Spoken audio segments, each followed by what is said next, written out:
I suppose we all have moments in our lives that define us, whether we realize it at the time or not. Moments that seem insignificant but, in hindsight, change everything. This is one of those moments, though I never expected it to be so destructive. But maybe that's what happens when you ignore the warning signs. You think you can control it, that you can walk away before it all falls apart. But you can't. No one ever can. My story starts with a marriage that should have ended long before it did. Ethan was never a bad man. Not really. But he wasn't the man I needed him to be, not anymore. There was a time, in the beginning, when I thought he was everything. But as the years passed, I found myself waiting, yearning for something more. Something real. Something that would make me feel alive again. We fell into a routine, a life that felt more like a series of obligations than love. I became a shadow of myself, quietly suffocating under the weight of expectations, both from him and from the life we'd built together. I can't even remember when the spark faded, when the passion evaporated, leaving behind only the dull ache of dissatisfaction. But it had been gone for so long, I barely noticed it until Alex. I still remember the first time I saw him again, after all those years. It was at a work event, one of those parties I had been dragging myself to for months. And there he was, standing across the room, looking just the same. Alex. The man who had once been my best friend. The one who understood me in a way that no one else did. There was something about him that day, something that caught me off guard, even though I should have known better. He smiled at me, that same smile that had once made my heart race, and just like that, the world shifted. I was suddenly aware of how small my life had become. How mundane, how predictable. And Alex? He wasn't part of that life. He was something else. Something more. We spent hours talking that night, catching up like old friends, but it felt like more than that. The connection was electric, undeniable. It was as if the universe had conspired to bring us back together, to remind me of what it was like to feel truly alive. And before I knew it, I was thinking about him when I shouldn't have. I was craving him in ways that made no sense. But I couldn't help it.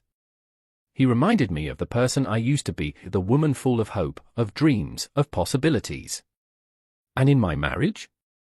In my life with Ethan? I was someone else. Someone far removed from that woman. I should have stopped there. I should have pulled back before things went any further. But instead, I let myself slip. Slowly, at first, then all at once. It started with stolen moments. Texts. Late-night calls. A lunch here and there. Every interaction was like a spark, igniting something inside me that I'd thought was long gone. With Alex, I felt seen. I felt desired. I felt alive. And that was when I made the decision that would haunt me forever. I told Ethan I needed some time for self-care. A few days away to reset, to clear my head. He didn't question it. He didn't ask where I was going or who I was with. He just accepted it, as he always did. So I left. It wasn't supposed to be anything more than a quick getaway. A brief escape from the life I had created. But when I got to Alex, it felt like I was stepping into a different world. A world where everything was vibrant, full of possibility, where no one asked for anything from me. 3 weeks. That's how long I was gone. 3 weeks of pretending to be someone else, of pretending I was free. I thought that if I was far enough away, I could forget the promises I had made. Forget my life, my responsibilities. But the truth is, I wasn't escaping anything. I was running. Running from the person I had become, from the woman I no longer recognized in the mirror. But by the time I left, I had no idea just how much I was about to lose. I left everything behind, my home, my husband, and my promises, without knowing I'd soon lose even more. I had no idea, not even a hint, of what was happening back home. When I left for those 3 weeks, I thought I was escaping to freedom, to some kind of self-discovery. But what I didn't realize was that the world I was running from was already beginning to shift. And it was Clara, my best friend, the one person I thought I could trust, who was making sure of it. Clara had always been a part of our lives. A constant in the background, always there when Ethan and I needed her. She was supportive, or so I thought. We shared everything, our hopes, our fears, our frustrations. I trusted her more than anyone. That's why, when I told her about the cracks in my marriage, I never imagined for a second that those words would come back to haunt me. But while I was away, Clara did something I never could have expected. She stepped into Ethan's life. It started innocently enough.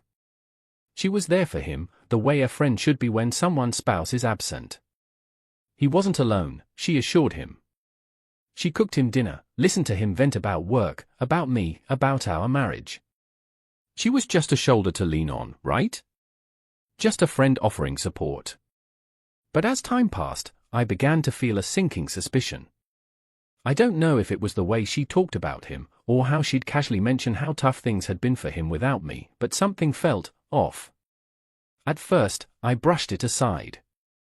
I was having the time of my life with Alex, feeling like I was someone else entirely. Why should I worry about what Clara was doing? She was just keeping Ethan company. But that's the problem. That's how the seeds of doubt were planted, so subtly that I didn't even notice them taking root. Ethan didn't say much to me during my escape. He didn't ask a lot of questions, didn't confront me about my absence. But when I returned, things were different. The distance between us had widened, even more than it had before I left. I couldn't put my finger on it, but I could feel it. There was an unease in the air, something unspoken. And then, there was Clara. I found out later that during those 3 weeks, Clara had been feeding Ethan doubts about me and about us. She dropped comments here and there about how unusual it was for me to be away for so long, as if I had something to hide. She planted the idea in his mind that I might be having an affair. At first, it was just a passing thought, something that seemed ridiculous to Ethan, but Clara made sure to water it every chance she got. But what really shocked me wasn't the doubts she planted in his mind. It was the way she went behind my back to reveal things I had confided in her. The things I had trusted her with. The things I'd told her about my frustrations with Ethan, about my growing dissatisfaction, and even about Alex, about the way he made me feel, the way I craved the excitement he gave me. I never thought she'd use that against me.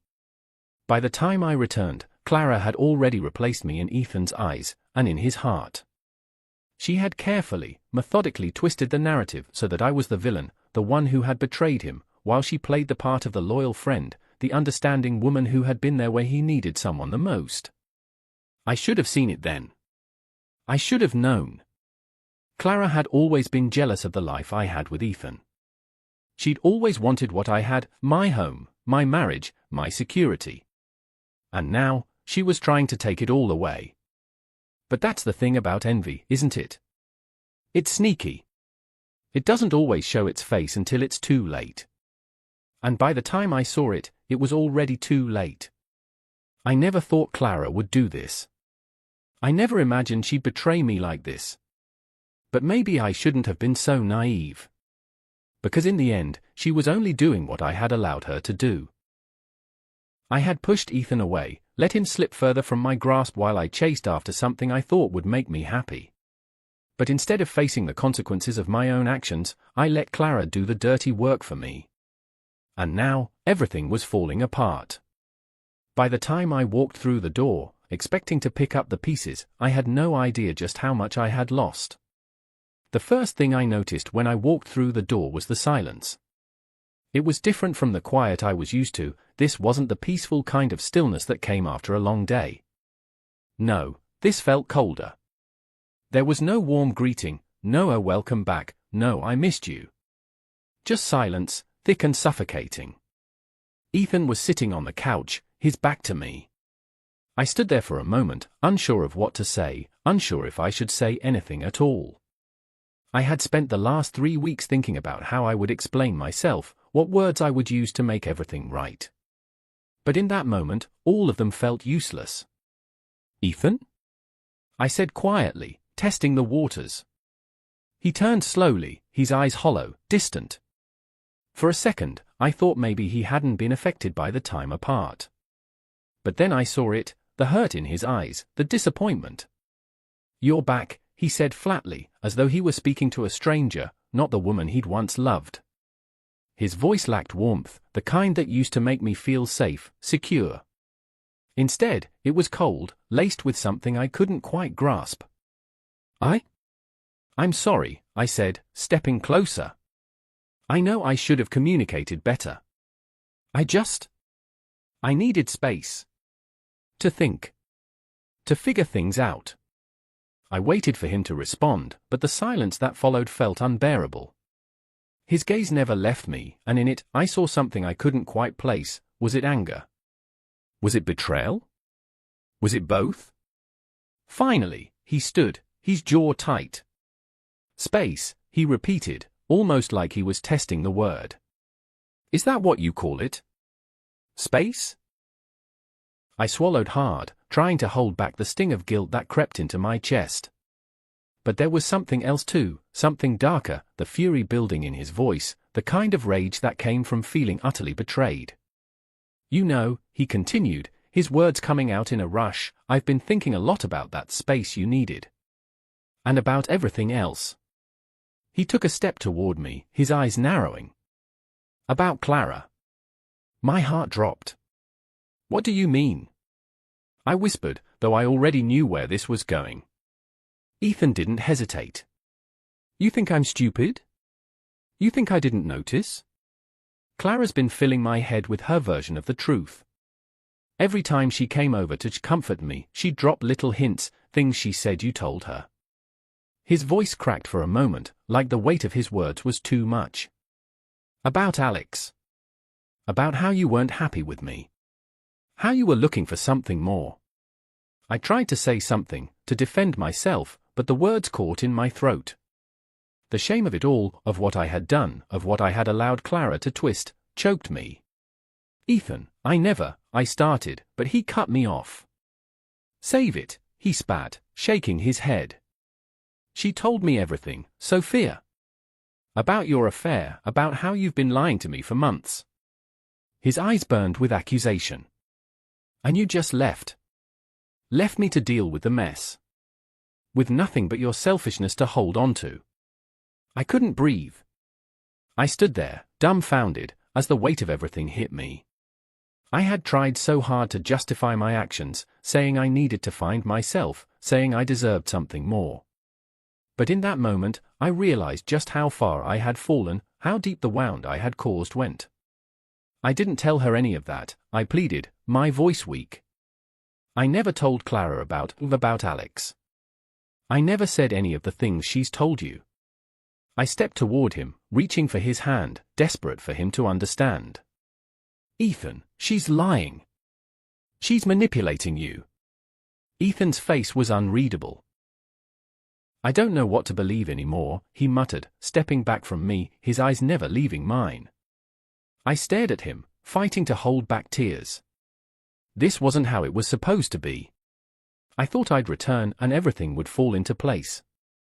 I thought I could apologize, explain myself, and we could move forward. But I hadn't anticipated this version of reality where the trust between us had already been shattered, where my best friend had used everything I'd confided in her as a weapon against me. That's when I realized it. Clara hadn't just told Ethan about Alex. She'd made it worse. She'd twisted the truth, embellished the details, and even added her own lies. She painted me as a villain in a story that I didn't even recognize anymore.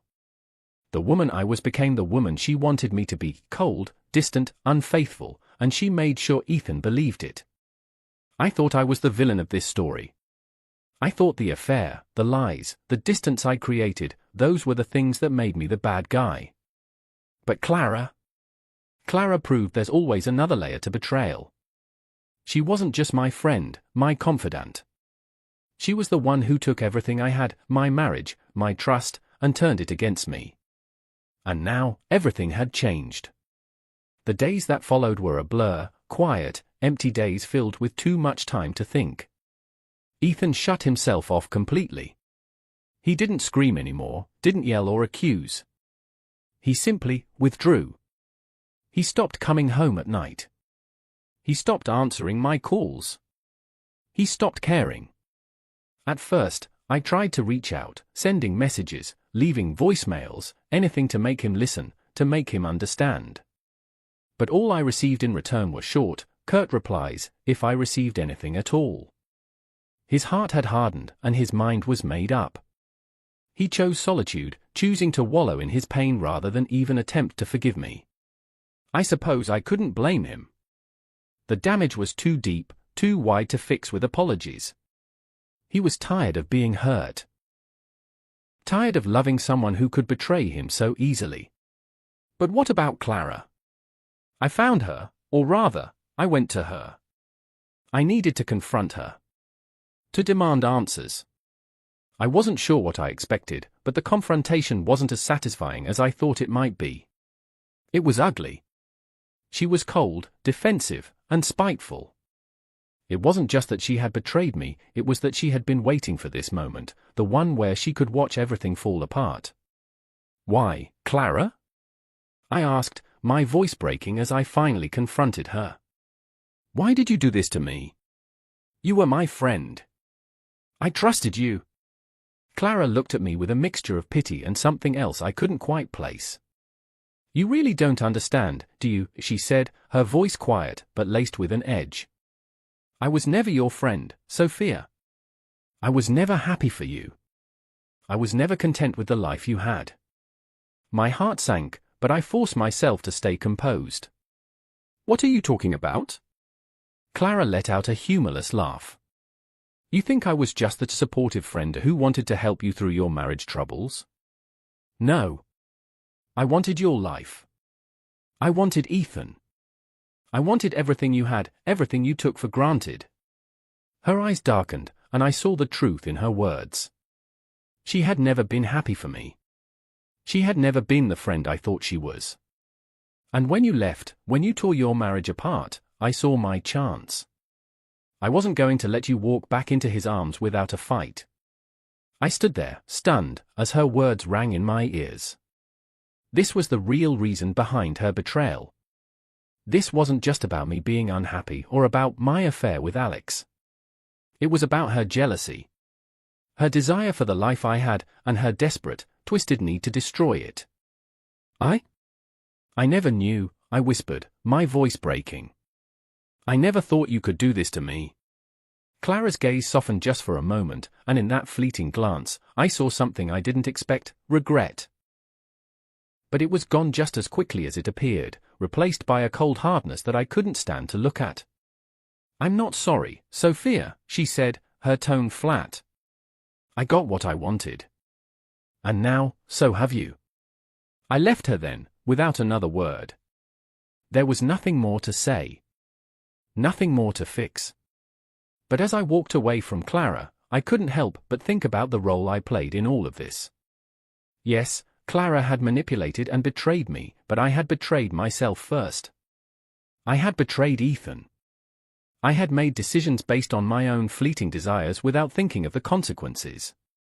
The affair, the lies, the secrets, it had all unraveled because of me. In the end, I wasn't just a victim of Clara's scheming. I was a victim of my own choices. Now, months have passed. I don't hear from Clara anymore. Ethan and we're no longer together. We don't speak. I've tried to rebuild, to make peace with the wreckage, but the damage is too deep. The scars are there, on my heart, in my memories, and in the hollow silence that fills the spaces between the choices I made. I've learned a lot. Too much, maybe. I've learned that when you chase after something that seems to promise you freedom, you don't always realize what you're leaving behind. The cost of freedom wasn't just my marriage, my friendships, or my dignity. It was my peace of mind, my trust in people, and ultimately, my own sense of self. In the end, the cost of freedom was more than I ever thought I'd pay. I sit here now, years later, watching as life moves on around me. I've rebuilt, in some ways. But I'll never forget the lessons I learned, the lessons that came at such a high price. Some days, I wish I could go back, undo the damage I caused.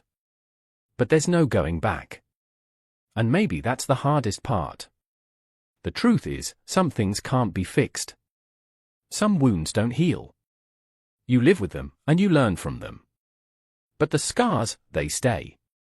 And so, I keep moving forward. But I'll never forget the cost of the choices I made. The price of freedom. If you enjoyed this story, support us by subscribing to our channel for more stories. See you soon for our next story.